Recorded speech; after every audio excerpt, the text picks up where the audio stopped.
Today's reading is Matthew 16. The Pharisees and Sadducees came to Jesus and tested him by asking him to show them a sign from heaven. He replied, "When evening comes, you say it will be fair weather, for the sky is red, and in the morning, today it will be stormy, for the sky is red and overcast. You know how to interpret the appearance of the sky, but you cannot interpret the signs of the times. A wicked and adulterous generation looks for a sign, but no one will be given it except the sign of Jonah." Jesus left them and went away. When they went across the lake, the disciples forgot to take bread. "Be careful," Jesus said to them. "Be on your guard against the yeast of the Pharisees and Sadducees." They discussed this among themselves and said, "It is because we didn't bring any bread." Aware of their discussion, Jesus asked, "You of little faith, why are you talking among yourselves about having no bread?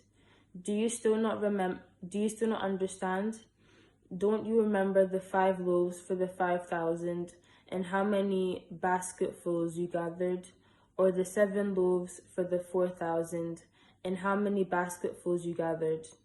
How is it you don't understand that I was not talking to you about bread? But be on your guard against the yeast of the Pharisees and Sadducees." Then they understood that he was not telling them to guard against the yeast used in bread, but against the teaching of the Pharisees and Sadducees. When Jesus came to the region of Caesarea Philippi, he asked his disciples, who do people say the Son of Man is?"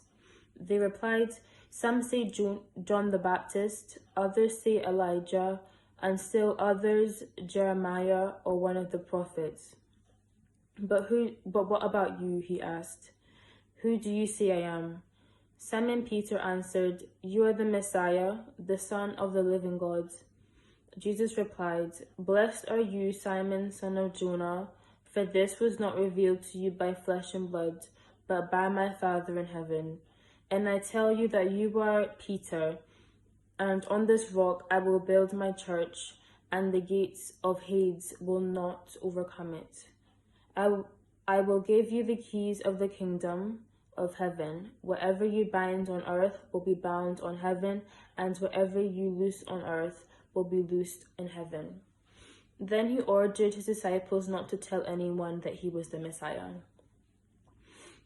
From that time on, Jesus began to explain to his disciples that he must go to Jerusalem and suffer many things at the hands of the elders, the chief priests, and the teachers of the law, and that he must be killed and on the 3rd day be raised to life. Peter took him aside and began to rebuke him. "Never, Lord," he said, "this shall never happen to you." Jesus turned and said to Peter, "Get behind me, Satan. You are stumbling to block me. You do not have in mind the concerns of God, but merely human concerns."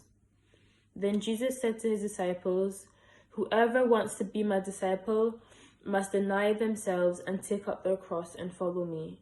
For whoever wants to save their life will lose it, but whoever loses their life for me will find it. What good will it be for someone to gain the whole world yet forfeit their soul?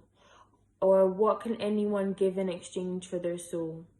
For the Son of Man is going to come in his Father's glory with his angels, and then he will reward each person according to what they have done. Truly I tell you, some who are standing here will not taste death before they see the Son of Man coming in his kingdom."